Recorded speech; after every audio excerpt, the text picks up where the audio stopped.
Podcast VL. Muy buenas a todos y a todas. Muchísimas gracias por acompañarnos en este podcast, que es un podcast muy especial. Estamos celebrando el año de salir al aire. Lo celebramos en el episodio pasado, que fue casualmente cuando cumplimos el año, y ahora en este especial que va a durar de este mes, todo noviembre, que tenemos un invitado especial. Y para este invitado especial necesitamos una traducción porque es una persona que habla muchos idiomas, pero el español, aunque lo entiende bastante bien, no lo habla tanto. Así que la profesora Elizabeth Cook, quien es la rectora de la universidad, nos va a ayudar con esta traducción. Así que le voy a dar un pequeño espacio para que ella traduzca todo lo que acabo de decir a nuestro invitado. We want to welcome you all to this podcast, this very special episode. We're celebrating 1 year of having broadcast our first podcast, and we have a very special guest with us today. And for that reason, although he speaks very many languages, he does not feel as comfortable with Spanish, so I'll be helping with the translation. Ok, esta persona ha estado con nosotros aquí en Costa Rica, pero les cuento.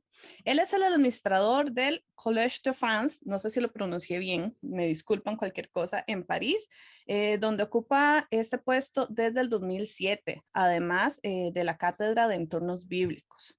Él es el autor de muchos libros, incluyendo la llamada Historia Deuteronomista y la Invención de Dios. Y en el 2018 fue un invitado especial en la Universidad Bíblica Latinoamericana y la Universidad Nacional, donde ofreció varias conferencias. Para esa visita, casualmente, la universidad presentó el libro Monoteísmo y Poder, que fue una traducción de varios artículos que él ha publicado, traducidos al español y al francés. El libro está en español y este libro está disponible también a través de Amazon o en la librería digital de la Universidad Bíblica Latinoamericana. Our special guest today is Thomas Romer, who is president of the Collège de France in Paris, where he has been the chair of since 2007, of the Hebrew Bible and its context, and in its context. He occupies that chair. He's the author of many articles and books, including the so-called Deuteronomistic History and the Invention of God. We were privileged to have Thomas here in 2018 as a special guest when he offered several conferences. And for that visit, we presented the book Monotheism and Power, which is a translation of several of his articles. And the book is available on Amazon and through our bookstore. Bueno, y por supuesto si no han adivinado quién es, nuestro invitado especial es el profesor Tomás Romer. Profesor, ¿cómo se encuentra el día de hoy? So, Professor Thomas Romer, how are you today? Muy buenos días. I'm very well. We are very happy here in Europe to see a little end of this COVID. Maybe you have to live with this virus, but I think it's also what we learn in the Bible. Sometimes after plague comes also hope. And I think we now in the stage that we can hope to travel again, to meet friends again. It's very nice to be on Zoom, but you know, Zoom cannot replace friendship, cannot replace personal meetings, and I'm very much looking forward to it, and I'm full of hope, and so I feel quite well tonight. Buenas tardes, buenas noches para nuestro invitado. Es un gusto estar con ustedes. Aquí en Europa estamos viendo un poco de esperanza, un poco de la luz al final del túnel. Y con mucha alegría de ver que después, como en el Antiguo Testamento, después de la plaga viene la esperanza, ¿verdad? De un momento mejor. Así que con mucha alegría de estar aquí con ustedes. Bueno, muchísimas gracias, profesor, por acompañarnos.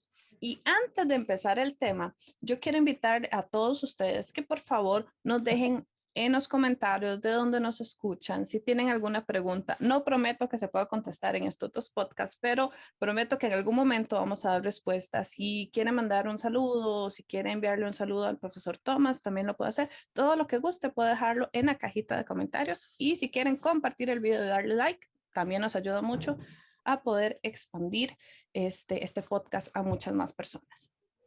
So before we start, we want to invite all of you to share in the comments where you're from. If you want to send a greeting, ask questions. We don't promise to answer immediately, but we will try to get back to them. And let us know what you're thinking about the podcast and what we're discussing. Ok, ahora sí, entremos al tema. Hoy vamos a hablar de Josué. Y Josué es un libro muy, muy, muy interesante porque presenta una faceta un poco, no sé si decir violenta tal vez, de Dios. So today, getting to the subject, we're going to be talking about the book of Joshua. And this is an interesting book because it presents us with a facet of God, a violent facet or dimension of God. Entonces, profesor Tomás, ¿qué es lo primero que tenemos que saber para poder empezar a trabajar o a entender el libro de Josué? So, Professor, what would you think are the things we need to know to be able to start to read Joshua, to understand the book of Joshua? Okay, let me start before I really answer the question with a general comment on the book of Joshua. I think for many readers, Jewish or Christian readers of the Bible, this is probably one of the most complicated books, not in the sense that you can understand the story, but in the sense of the ideology that you can find in this book, because in this book, the occupation of the land is described like a blitzkrieg, like a war in 2 weeks where Joshua and his army are killing all the people of the land. And this is very difficult to understand. Ok, antes de entrar a responder la pregunta, quiero hacer un comentario general sobre el libro de Josué, que es un libro difícil para muchas personas, difícil de entender, por el tema de la conquista y es difícil de entender cómo sucede y cómo se narra. De hecho, tenemos a Josué y el pueblo de Israel arrasando con todo el territorio en un tiempo como de 2 semanas, ¿verdad? Y algo que no se entiende mucho. And this book has been used all over this history, especially the history of Christianity, in order to legitimate wars and also almost genocide. Some people even said this is the first genocide of history. Y este libro ha sido usado a lo largo del cristianismo para legitimar la guerra e inclusive el genocidio.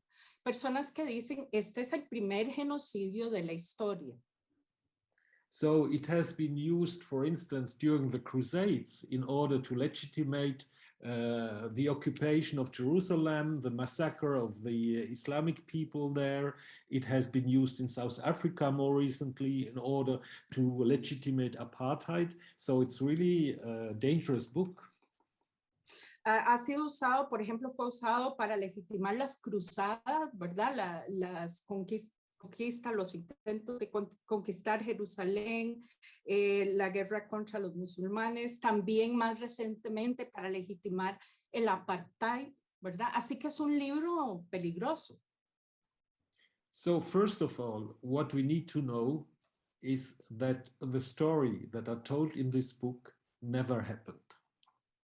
Así que lo primero que necesitamos saber es que las historias que se narran en este libro nunca sucedieron.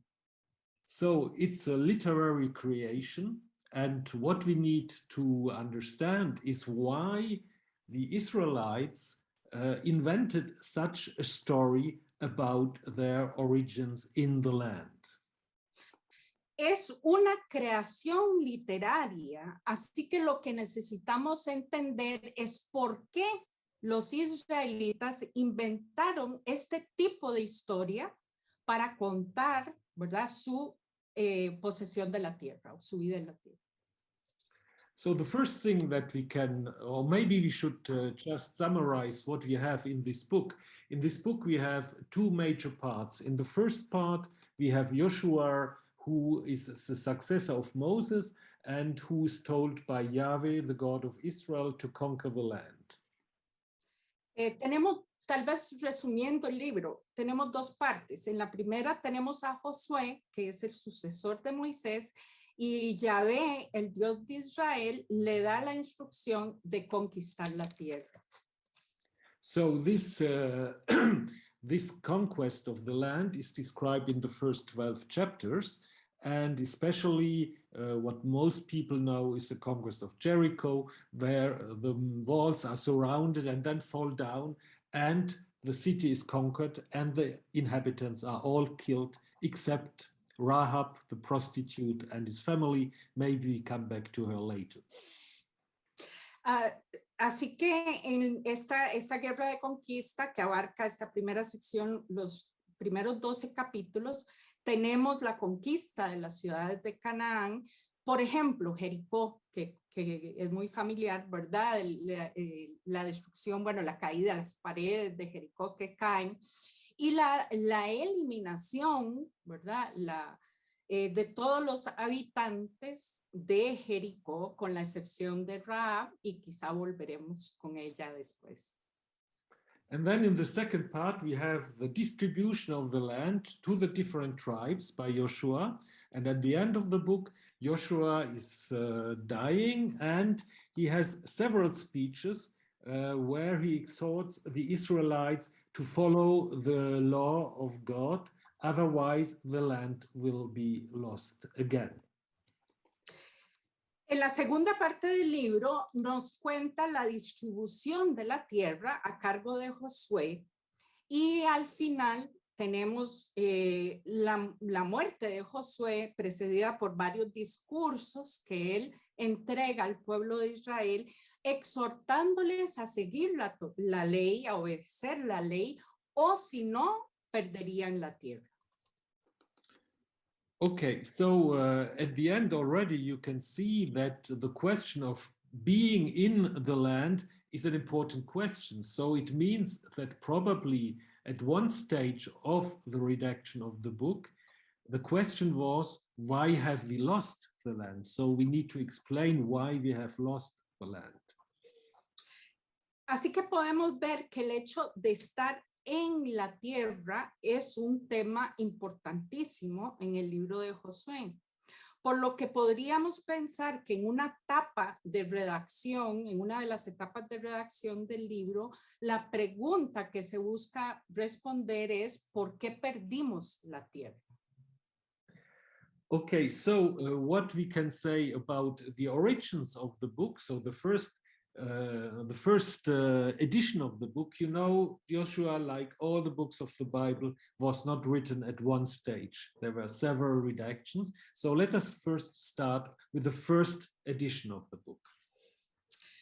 Así que sobre los orígenes del libro podemos hablar sobre la primera edición, porque sabemos que como todos los libros del Antiguo Testamento, el libro de Josué no se escribió de una sola vez, ¿verdad? Así que vamos a hablar de la primera edición.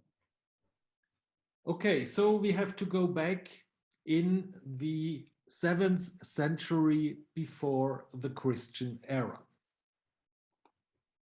Así que vamos a ubicarnos en el siglo 7 antes de la era cristiana.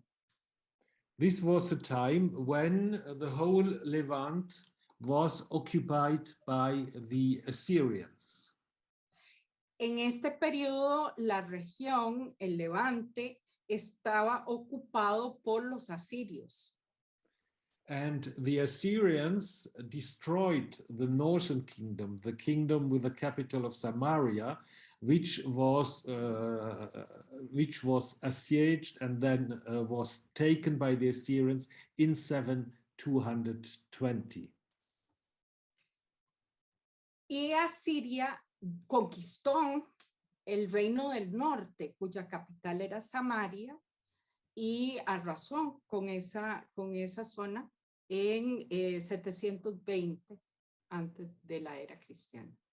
And of course, for the remaining kingdom of Judah, the Assyrian power was so overwhelming and so threatening that the people in Jerusalem, the intellectuals, the priests, and the scribes in the temple had to deal with this Assyrian supremacy.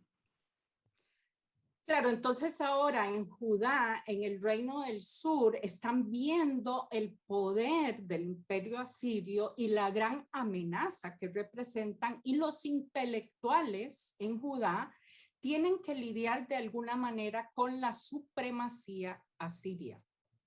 So behind me, you see Assyrian representation of their supremacy. You may not see much, but it's a way to show you how the Assyrian were advertising how important they were. And in the British Museum in London especially, you have a lot of this scene where the Assyrians showed their military power. Detrás mío hay una representación de esta supremacía asiria, aunque tal vez no se pueda ver muy bien, pero encontramos de estas, bueno, ahí ya se ve, estas representaciones que elaboradas por los asirios, con las cuales ellos hacían propaganda de su poder. Y en el Museo Británico podemos encontrar mucho de esto. So you see, for instance, here, how the Assyrian king is preceded by God in a kind of, how should I say, in a winged circle, who's just over him. I don't know if you can see it, it's on my left, I guess, where you have the king is taking his ark, and over him you have the God who's fighting for him.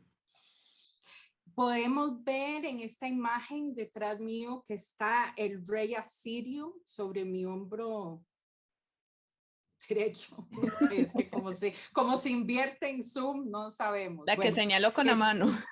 La que señaló con la mano. Está el rey asirio con su arco y flecha, y sobre él está la representación de la deidad, del dios, ¿verdad? Que se ve como un círculo con alas.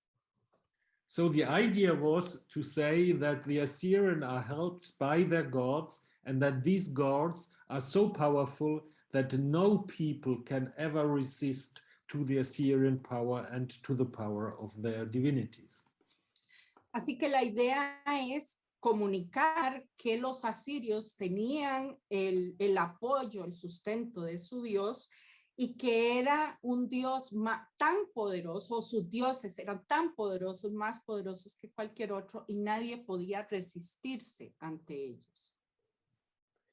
And in some of the representation you have here, like the siege of a city, you see how the Assyrians, but I have to move a little bit.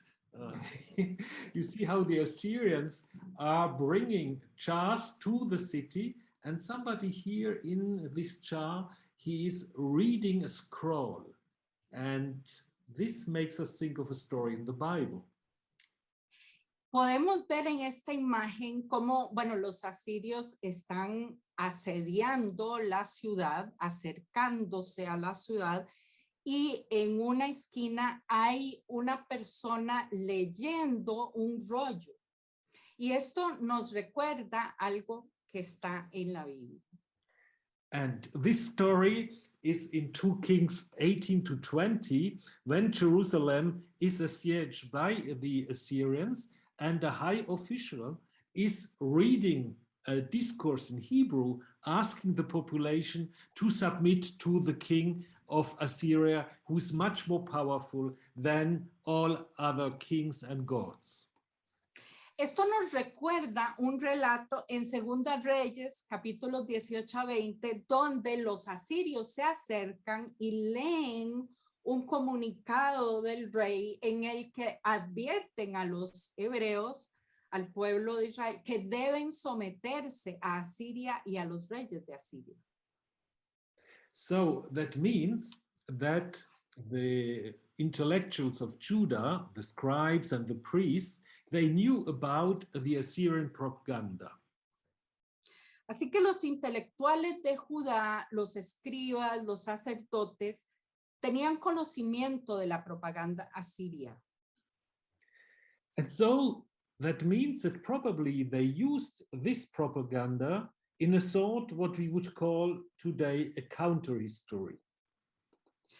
Así que usaron esta propaganda para crear lo que hoy llamaríamos una historia a la inversa o de contra, no sabría qué palabra es la mejor, pero de resistencia, digamos. So this idea of a counter history, I don't know if there's any Spanish word for counter history. Historia alternativa, tal vez. Ujú. ¿Contraria? Yeah, it's the idea of a counter history is it was this term was invented in Jewish studies when people were looking at what happens in the Jewish ghettos, where the Jews were taken up stories of the oppressors and just transformed them in order either to make fun out of the oppressors or just to say the opposite. Ujú. Entonces, esta idea de una historia contraria, una historia a la inversa, surge de los guetos de los judíos, donde ellos tomaban las historias, la propaganda que se contaba acerca de ellos y la usaban para decir lo inverso, para resistirse, para burlarse. So that means that the authors, the first authors of the book of Joshua, they used this military accounts of the Assyrians, but they transferred it to Yahweh, to the God of Israel, showing that this God is in fact the most powerful God. Así que los autores del libro de Josué usan esta propaganda siria, pero la trasladan al Dios Yahvé. Y de esa manera pretenden mostrar que Yahvé es el Dios más poderoso. Ahí tengo una pregunta. Eso Yes. que usted nos está explicando ahorita, es lo que usted en uno de sus artículos dice que es una guerra literaria. Y luego, What you're explaining to Ajá. us, okay, dos, adelante Raquel. bueno, perdón, para terminarla así. Y entonces, si todo lo que en este libro no se cuenta, no sucedió, ¿qué tan histórico o qué elementos históricos sí hay dentro del libro? Entonces, no sé si se puede contestar las dos en una. Ujú. Ya no me acuerdo de la primera pregunta. La guerra literaria. Por eso. Ajá. So what you're describing is what you mean when you say that this is a literary war. Right. And so that would mean that there's really no historical fact behind it. There is almost no historical fact because what we know today, and thanks to archaeology for a while, is that most of what will be called Israel was not coming from outside. There was no huge invasion. Israel was born, if you can say born, Israel raised as an entity which was composed of people that were in Canaan and that escaped the Egyptian oppression by concentrating on the mountains, on places that were different to control. So it is quite clear, even now recently they did ADN tests on bodies from this time, and there's no difference between Canaanites and Israelites. So what we can say that Israel did not come like a big army from outside. Israel raised inside the land. No hay prácticamente datos históricos en el libro porque sabemos que Israel no viene de afuera de la tierra de Canaán, sino que surge de personas de Canaán, en Canaán, que huyen de la opresión egipcia, ¿verdad? Trasladándose a las regiones montañosas. Entonces, inclusive hoy con las pruebas de ADN, podemos verificar que no hay diferencia entre el ADN de israelitas, ¿verdad? O de personas de las zonas israelitas y de las zonas cananeas en los estudios arqueológicos. Okay, so if you absolutely would like to find some historical base, the only base I can suggest is maybe some memories of some fights between the people in the cities that were vassals of the Egyptians, so small kings or princes that depended on the Egyptians, and those people who revolted them and went away and gathered in the mountains. Así que si queremos encontrar, si necesitamos encontrar una base histórica, quizá podemos hablar de memorias de las luchas entre algunos de los pueblos vasallos de los egipcios, ¿verdad? Y quienes, ¿verdad? Se deslindan de ellos para trasladarse a las zonas montañosas. So it's very important, and this I think because this is also very important questions, Canaan, the Canaanites and the Israelites. So historical speaking, the Israelites were Canaanites. There is no opposition between the Canaanites and the Israelites. Y es muy importante precisar esto cuando hablamos de cananeos e israelitas. Los israelitas eran cananeos, no hay diferencia entre ellos. So, and it's very interesting if you look in the book of Joshua. Yeah, we can start maybe with this. If you look, what are the names of the people that are conquered, that are massacred, that are chased away? There are 6 or 7 names. Well, si vemos, y tal vez empezamos por aquí, si entramos al libro de Josué para ver los nombres de los pueblos conquistados, masacrados, hay unos 6 o 7 nombres. And some of these names are very strange. We have the Hittites, which never belonged to this part of the Levant. Algunos de estos nombres son extraños. Tenemos los hititas que nunca estuvieron ubicados en esta región del Levante. And the same holds true for the Amorites, who are much more on the northeast, sorry. Y lo mismo podemos decir de los amoritas, que están ubicados más al noreste.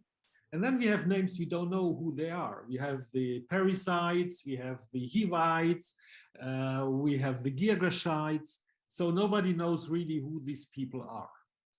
Y luego tenemos grupos mencionados que no sabemos quiénes eran, ¿verdad? Tenemos los pericitas, tenemos los hivitas, tenemos otros que son desconocidos.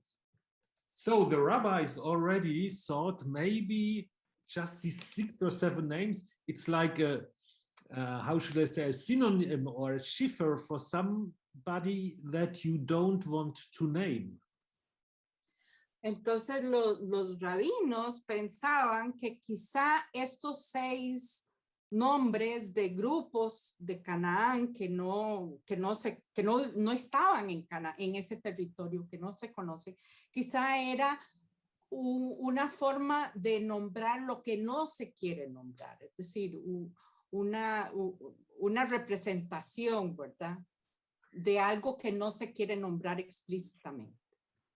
So you can imagine, if we say that the book of Joshua is a counter history, you can imagine that behind these people, especially the Hittites and the Amorites, what they meant are the Assyrians that were occupying the land at the time. Así que podemos imaginarnos que si el libro de Josué es una historia alternativa, una historia contraria, entonces estos pueblos que se mencionan eran en realidad los asirios, que eran quienes estaban ocupando la tierra. So that means that the book of Joshua can be understood in his first edition as a sort of a book of resistance against Assyrian occupation, telling the story that finally Yahweh will give the land to his people and that he will drive out the Assyrians, although they didn't dare to name them. Así que en su primera edición podríamos pensar que el libro de Josué es una resistencia, un relato de resistencia frente a la ocupación asiria, ¿verdad? Y aporta la esperanza de que la tierra va a ser de Israel, ¿verdad? Pero por eso no se menciona explícitamente a Asiria. Aquí, bueno, ya vimos que el texto no lo podemos tomar literal, no podemos decir que es un hecho histórico, pero aún así el relato presenta a un Dios sumamente violento. Y personalmente es algo que me molesta un poco, especialmente que nos han enseñado esto de un Dios de amor, ¿verdad? Nos han predicado de un Dios de paz. Entonces, ¿por qué en el libro de Josué se nos presenta un Dios tan violento, un Dios de guerra? We've seen that we can't take the book, read it literally or historically, but we do have an image of God in this book that is a very violent God. And that's something that can be disturbing for many of us. How do we understand this? Absolutely. First of all, maybe let me say a general thing, that the Bible is not a politically correct book. Tal vez, absolutamente, tal vez en términos generales hay que afirmar, para empezar, que la Biblia no es un libro políticamente correcto. So there are many texts in the Old or in the New Testament that present the God that we don't always like, God who's violent, who's cruel, who's punishing. And what we need to do is to understand why we have this discourse.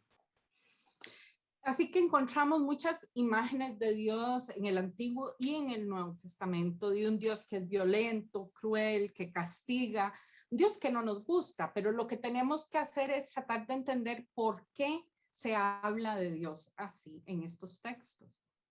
So for instance, if we come back to the book of Joshua, we see that this book was written in a time where Judah didn't have the power at all to fight against the Assyrians.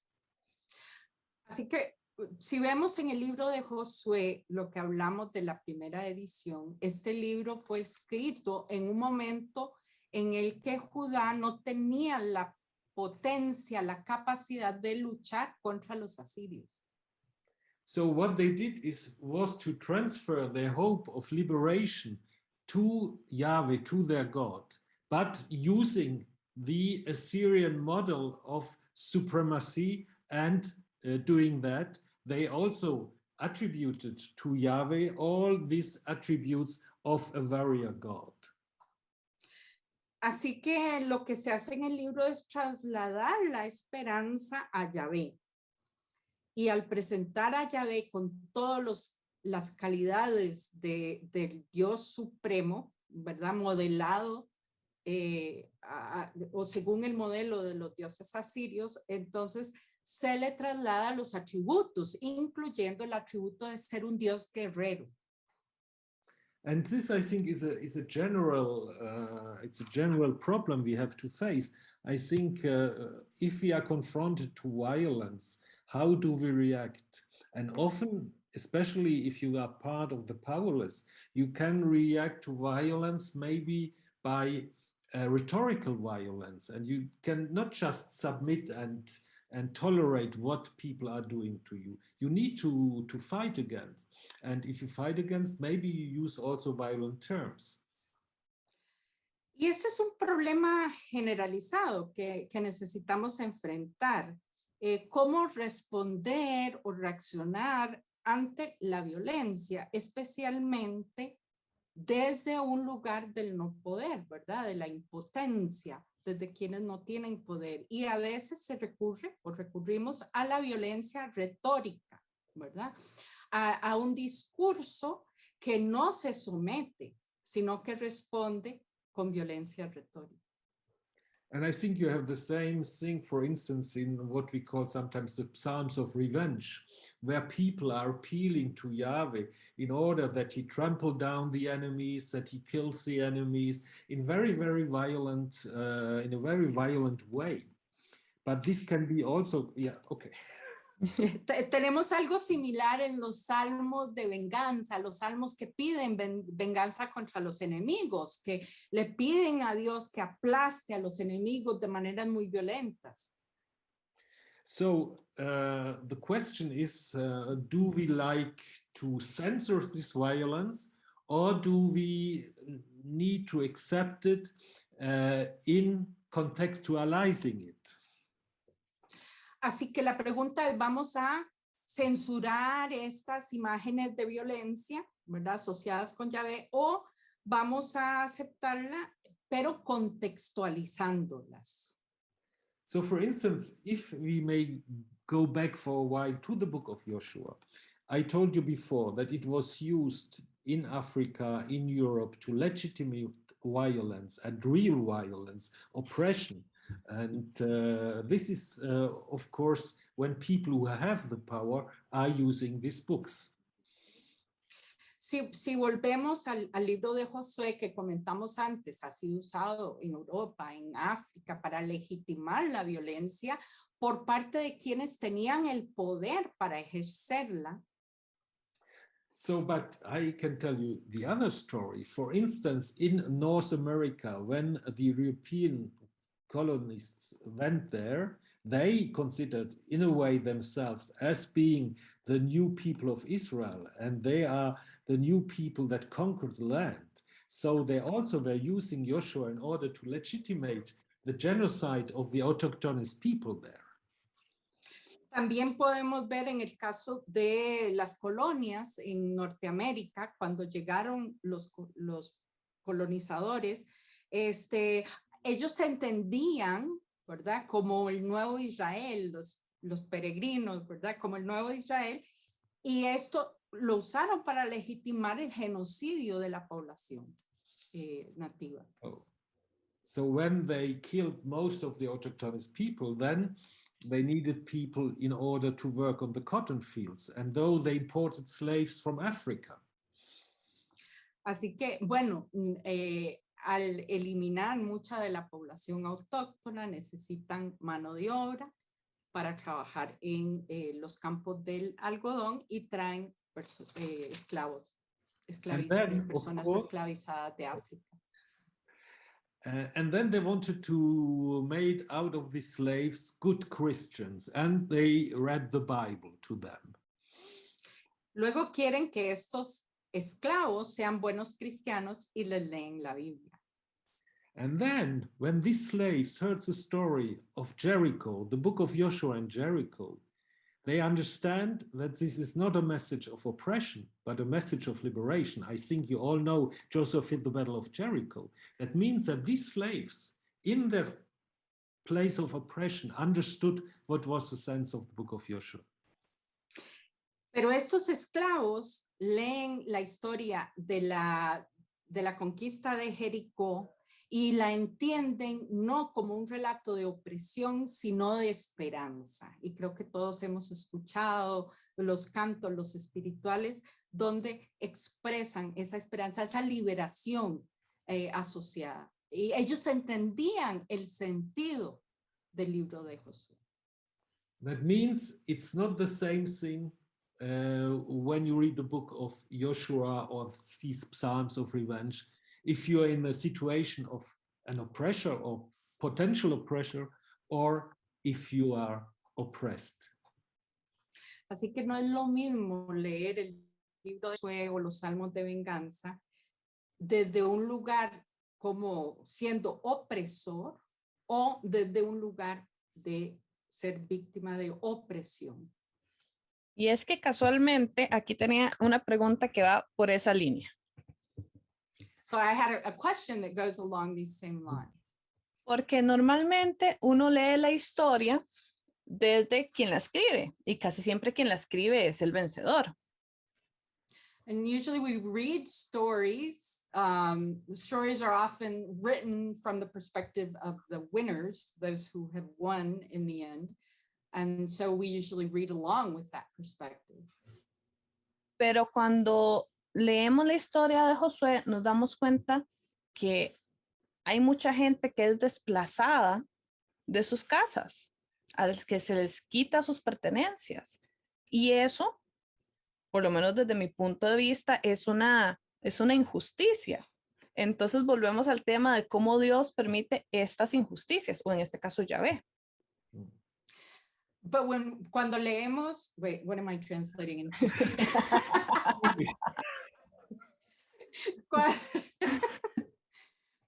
When we read the book of Joshua and we see these people who are being killed or expelled from their land and their houses, and we think of this as an injustice, you know, from our perspective. Yeah. And we ask the question, how could God permit that? Yeah, but I think then we need, as theologians or of biblical scholars, or of just people who want to actualize the Bible, then we need also to understand that this book is misused when we use it to legitimate those things. I think we also have the duty to criticize the Bible if we read the Bible in the context of people who have the power. Como aquí es importante decir que como teólogos, teólogas, biblistas o personas que quieren leer el texto y entenderlo desde su contexto, es darnos cuenta de que estos textos como el libro de Josué son mal utilizados, son abusados, ¿verdad? Cuando se usan desde un lugar de poder. So it means the Bible is not a book that we can just read and then we have the application what we shall do. We need interpretation, and this is true for the Old and for the New Testament. Así que la Biblia no es un texto que podemos simplemente leer y aplicar. Necesitamos interpretar, y esto tanto para el Antiguo como para el Nuevo Testamento. And may I just do a little comment apart? Actually, now we have in Switzerland a popular vote whether marriage of two men or two women, homosexual marriage, should be allowed. And a lot of Christians, they are using the text of Leviticus, saying that Leviticus 18 is against homosexuality or homosexual love. And what do? Of course, we can say it's true. Voy a divagar un momentito, pero para ilustrar. En Suiza, hoy en día, estamos en medio de una discusión y un voto popular sobre el matrimonio igualitario. Y hay muchas personas que están en contra y se basan en Levítico 18. ¿Qué hacemos con esto? Bueno, si leemos ese texto así como está, es cierto. But can we use this text in order to say that homosexuality or homosexual marriage is against the divine will? Pero podemos usar este texto para decir que la homosexualidad o el matrimonio igualitario están en contra de la voluntad divina. Because if we want to take this text literally, the text of Leviticus, we have to reintroduce slavery, because in the same chapter they speak about slaves. We have to reintroduce patriarchal society, because a man can have several women. The woman is under the man's authority. So if we want to take this literally, we have to reintroduce a lot of things that we as Christians or as people from the 21st century think are not tolerable anymore. Así que si vamos a leer Levítico en forma literal, tendríamos también que volver a instalar la esclavitud, la sociedad patriarcal, donde los hombres tienen varias esposas, es decir, todas estas dimensiones de un mundo distinto al nuestro, si vamos a leer el texto en forma literal. So it's the same problem with the book of Joshua. We cannot read it literally in order to legitimate genocide or oppression. We have to understand why this book is speaking about it. Es lo mismo con respecto al libro de Josué. No podemos usar ese libro para legitimar la opresión. Tenemos que entender por qué se está hablando de este tema. So it means that it's a general observation for the whole Bible. I think texts that we don't like, that we have difficulties to accept, we need first of all try to understand them. But I think sometimes we can also criticize them. Es algo que es generalizado para toda la Biblia, ¿verdad? Tenemos que entender, contextualizar los textos, pero también podemos criticarlos. Bueno, por el día de hoy se nos acabó el tiempo, pero recuerden que dentro de 15 días sale la segunda parte de este podcast, así que no se lo pierdan. Estamos con el profesor Thomas Romer, quien es un especialista de Antiguo Testamento, y en la traducción nos está ayudando la profesora Elizabeth Cook, quien también es la rectora de la Universidad Bíblica Latinoamericana. El día de hoy les acompañó Raquel Huertas moderando este podcast. Muchísimas gracias por acompañarnos y muchas gracias también a Karen Mamani y a Jessica Mora, quienes son las personas que nos ayudan tanto en edición como en la parte de comunicación y subir todo esto a los diferentes medios sociales. Nos vemos en la próxima. Si tienen preguntas o dudas, por favor déjenlas en los comentarios y nos vemos. Bye.